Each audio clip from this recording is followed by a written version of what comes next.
Welcome to the Military OneSource Podcast. Military OneSource is an official program of the Defense Department with tools, information, and resources to help families navigate all aspects of military life.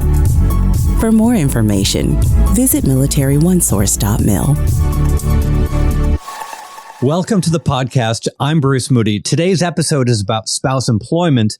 Many military spouse professionals must relicense each time they move to a new state with their active duty spouse.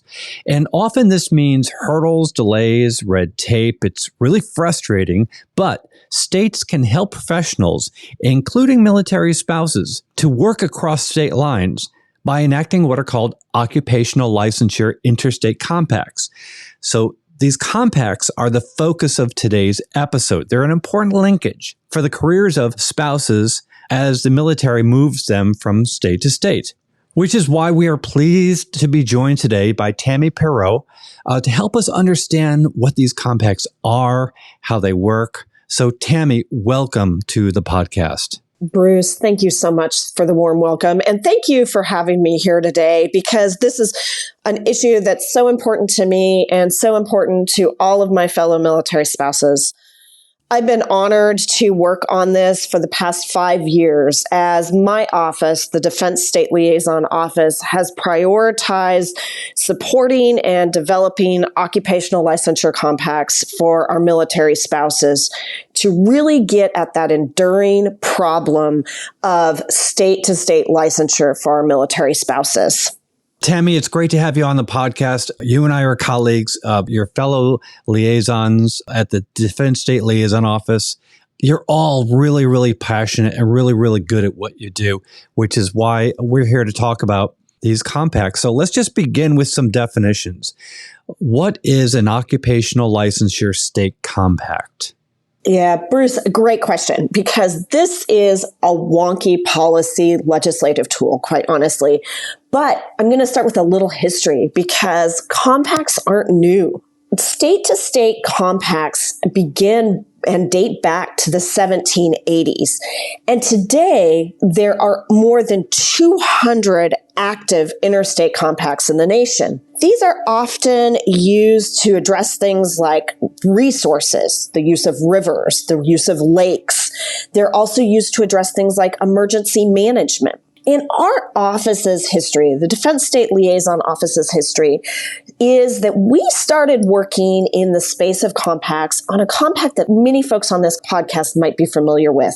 That's the Interstate Compact on Educational Opportunities for Military Children, more often known as the MIC-3. With that experience, our office looked at where are other compacts being used that could benefit our military families. And we found that there was utilization of interstate compacts for occupational licensure.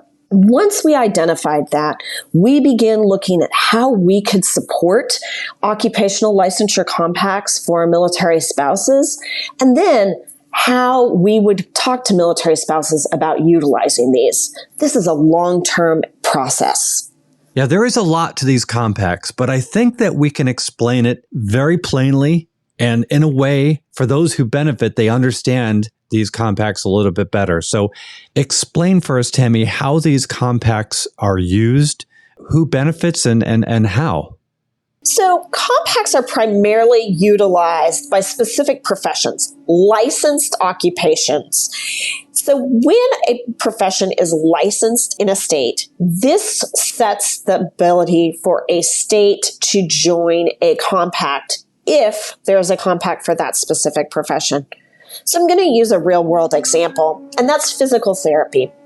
Physical therapy has an occupational licensure compact that can be adopted by a state, and the adoption process means the state legislature passes this agreement, and the governor signs it, and then the state joins the compact commission. And once that happens, then physical therapists in that state are then able to utilize the occupational licensure compact as they move from state to transfer their license or use their license in other states. Physical therapy in particular uses something called a privilege to practice model. There's a variety of different models in those compacts. And if you'd like, Bruce, I can explain those to you. Yeah, please do. Yeah, absolutely. So occupational licensure compacts, they are, as I said, adopted by state legislatures, signed by governors. So I think this is really important for us to understand. These go through a lot of scrutiny before a state decides to sign them. And so they're not an executive order by the governor, and you don't have just a state organization deciding to join. And those models that they fall under a multi-state license model, privilege to practice model, temporary in-person, and licensure exchange. These various compact models are really unique. So a multi-state license model that we are most familiar with is the nurse licensure compact. That compact means that you have a license in one state, say Texas, and you can go to Virginia and without doing any significant paperwork, you can start working in Virginia using that nurse licensure compact license. The privilege to practice model is a little different, and that's what we see in compacts like physical therapy. If you have a physical therapy compact license, you can go to another state to practice, but you do need to let the physical therapy compact know that you're going to be doing that, and you need to purchase what's called a privilege to practice. Usually a privilege to practice is issued within 24 hours. It's a very smooth process. It's a very low cost, and that ensures that you can immediately start working in that next state that you're going to. We have other models, temporary in-person and telehealth models like we see with the psychology compact. And then we have another model called licensure exchange. And that's where a state agrees to accept the license from another state, really not many questions asked, and give that military spouse or member of that profession a license in their state. This is the model that's being used in the teaching compact. This is really interesting. I want to kind of bring the Defense Department into this. Can you explain, there's a cooperative agreement between the Defense Department and the Council of State Governments. Explain that regarding licensure compacts. Bruce, great question, because one of the tools that we have to improve occupational licensure is the cooperative agreement between the Department of Defense and the Council of State Governments. In 2020, Congress directed the Department of Defense to enter into a cooperative agreement with the national subject matter experts on occupational licensure compacts. And that was the Council of State Governments National Center for Interstate Compacts. Through that agreement, we have worked to develop 5 new occupational licensure compacts that are out right now for states to adopt, 2 more that are going to be out in 2024 for states to adopt, and another one which is going to be kicked off for development next month in October of 2023. What's really amazing, Bruce, is each of these occupations that are being targeted for these new occupational licensure compacts are occupations that we see a high volume of military spouses in. And if you're okay, I'll just tell you what those are. Yeah, please do. Yeah, so the first 5 that we kicked off were teaching, massage therapy, cosmetology, dentistry and dental hygiene. That one's really neat because it gets not only our dentists, but also our dental hygienists, and social work, because we know there's such a strong need for mental health care and support for our military service members, and military spouses can fill that role.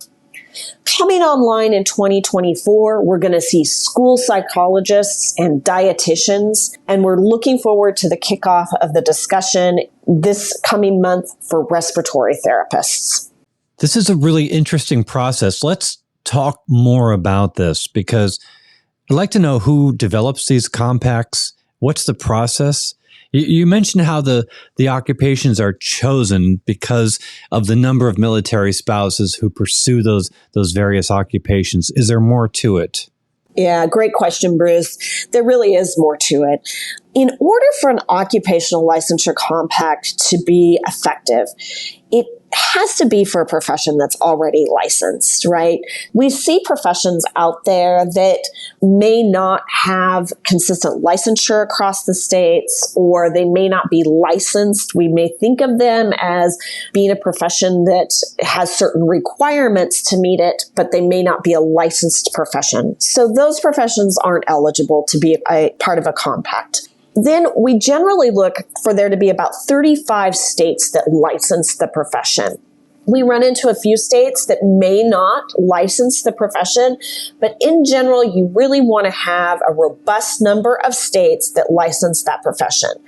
Occupational licensure compacts that we're working on, our goal is to have all 50 states involved. That's what military spouses need. There are compacts that are not occupational licensure compacts that work in a regional section. That's not really an effective model for occupational licensure compacts, because this is really to support folks as they move out of a region, as they move out of a specific area. And then those state licensure requirements need to be similar between state to state. It's tough to develop a compact when there's wildly different standards between the states, and generally that's not an issue. And then the rules and regulations governing the profession in the healthcare fields, we call this scope of practice, are generally similar across the states as well. Once those occupations are identified and that profession is interested in developing a compact, because that's what really this is about. The profession has to be interested in developing the compact. That profession works with CSG to develop a business case and is selected to develop their compact, and then they get the legal support and expertise for that compact development. Compact development is in-depth, thoughtful, and honestly, time-consuming, Bruce. They cross their T's and dot their I's to make sure these compacts are correct before they go out to the states. We see the compact development process from a time a profession submits their application and is selected for the process until the time a legislature is receiving that state statute to be considered, as almost 24 months. Yeah, I was going to say, working in this organization, I have come to appreciate what it requires to create a law. And one of those things that is required is patience and just believing in what you're doing and that it's going to work. So you've taken this time, like you said, it's a very, very long process. So at what point do the states become involved? Bruce, that's a great question on when the states get involved. And there's kind of this really grassroots and legislative role that happens often simultaneously and that weaves together for a state to decide to adopt a compact. The state organization, or the teachers, the cosmetologists, the dentists within a state, recognize the need for a compact, not just for military spouses, but for the entire profession. And with the coordination of the state legislature, that legislature brings the compact forward to be considered. In all of our states but one, that's in a bicameral legislature. We see these pieces of legislation work through the House and Senate, or the Assembly and Senate in states, and then make their way to the governor's desk. We have to keep in mind that's a long process too to get a compact passed, sometimes 2 years or more, as states only meet for a few years each month in some states, and some states move their legislation quite slowly. So we have to be prepared for another long process in moving this through the state legislature. Once the state legislature moves that through, a governor signs it, then it goes to the state board or the state agency that provides oversight of that profession. And that state board or state agency then gets involved with the Compact Commission. The Compact Commission is the gathering of all the states that are involved in the compact. They make the rules. They decide how the compact is going to run.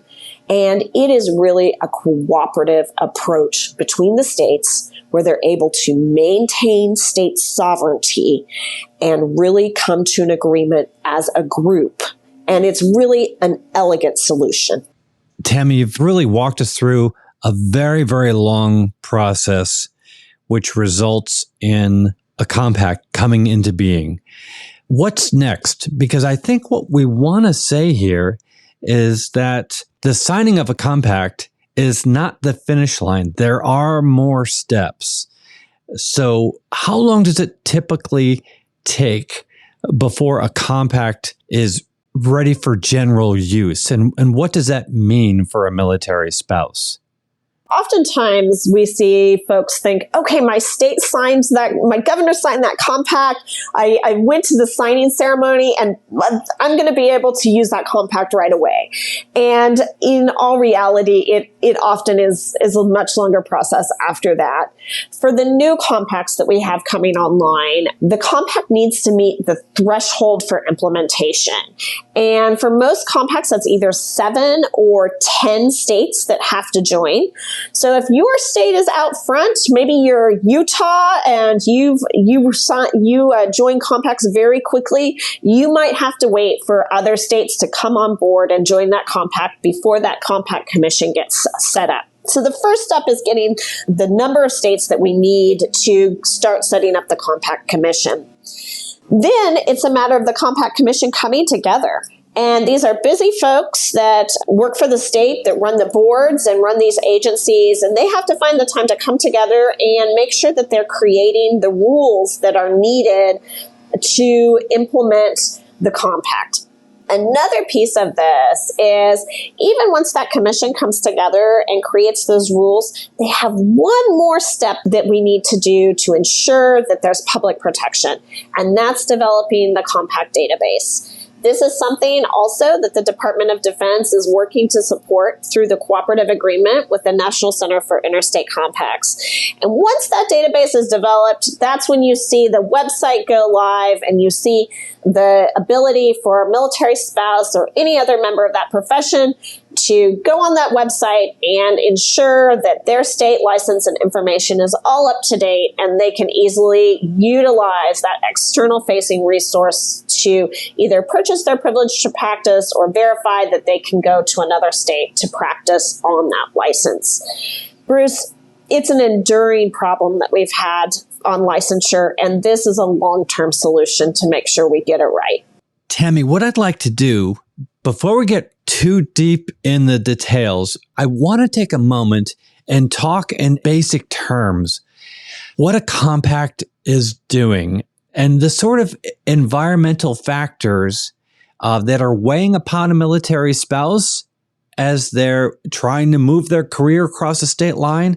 What are some of those factors? For example, I know that some compacts allow military spouses to maintain a home state license.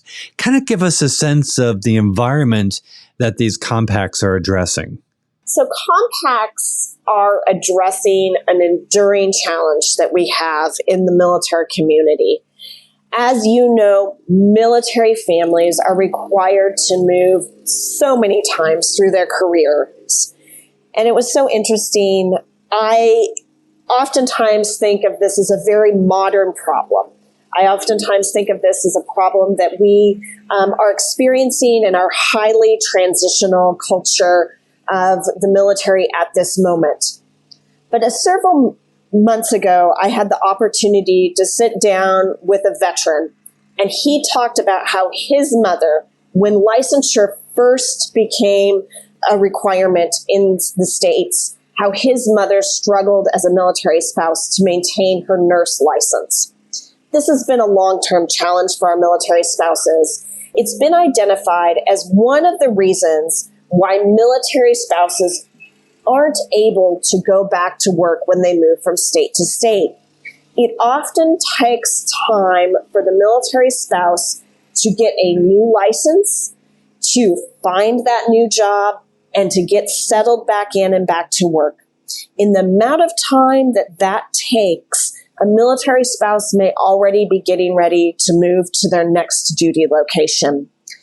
Because of that, occupational licensure compacts are really seeking to reduce that time that it takes a military spouse to get their license and move to the next state.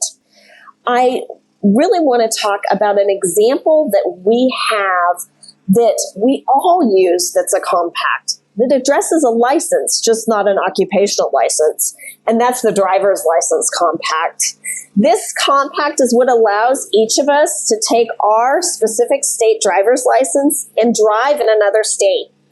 And this is an elegant example of why licensure compacts work and why the Department of Defense is committed to applying compacts to occupational licensure.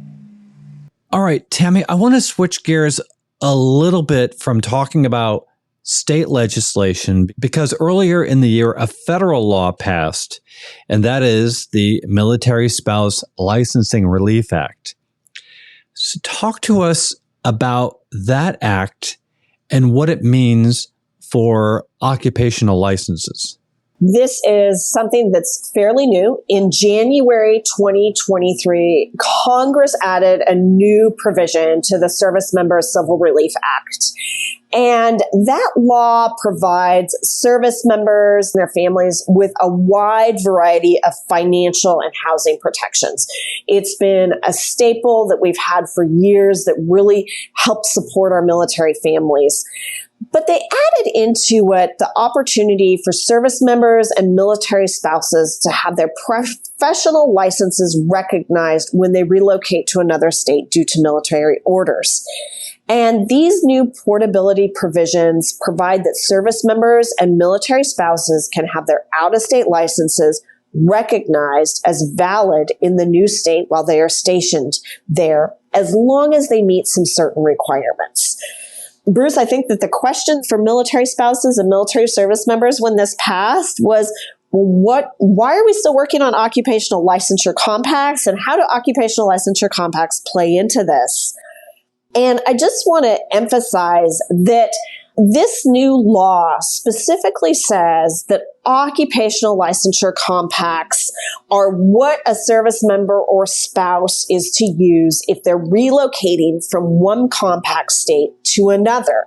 That the rules of the interstate compact, instead of the rules of the SCRA provision, are what apply to states that are part of compacts.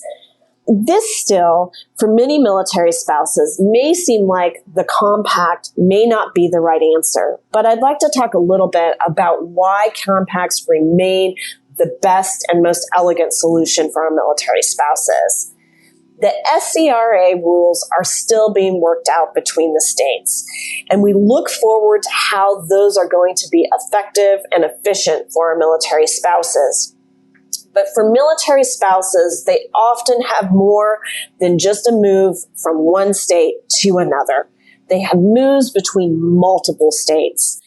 And it's not clear to us yet how states are going to manage a military spouse license as they move through multiple states, and how an employer will look at that military spouse license as they move through multiple states. Compacts resolve all of this for a military spouse. They ensure a military spouse is working on a license that's equivalent and equal to all other members of that profession. That makes sure that a military spouse can transfer a license multiple times between multiple states and hold licenses in several states if necessary. And compacts also ensure that a military spouse can maintain a home state license. So a military spouse who lives in Washington state would be able to maintain that home state Washington state license even if they're practicing and living in Texas or Virginia. They wouldn't have to transfer their license to Texas or Virginia to maintain that compact license. So a lot of benefits of compacts for military spouses. This new SCRA provision provides a new tool for military spouses who are in a profession that's not part of a compact or a state that has not yet adopted the compact for their profession. Thanks for getting into that. That's a whole topic unto itself. The Military Spouse Licensing Relief Act could stand as an episode on this podcast all to itself. But I really appreciate you hammering the necessity and the value that we put on compacts. And I think the last thing I would like to get into is reimbursement. All right. When military spouses move and they spend money on licensure costs, is there reimbursements for these costs as spouses PCS?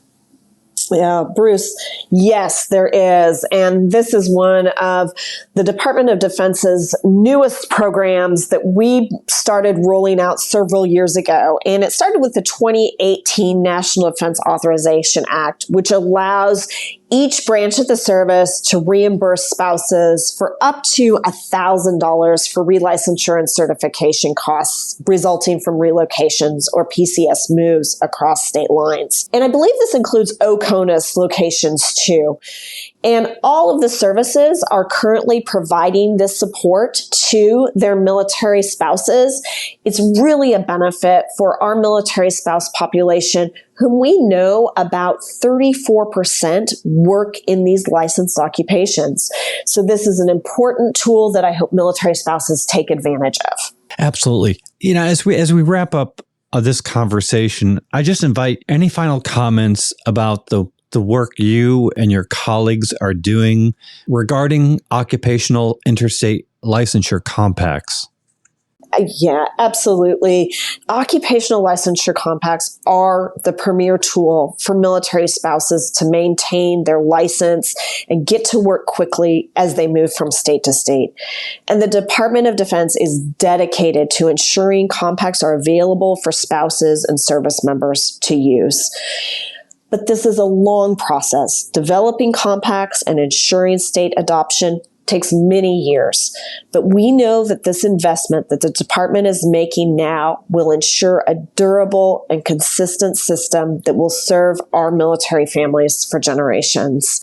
You know, Tammie, you and your colleagues have been at this for years.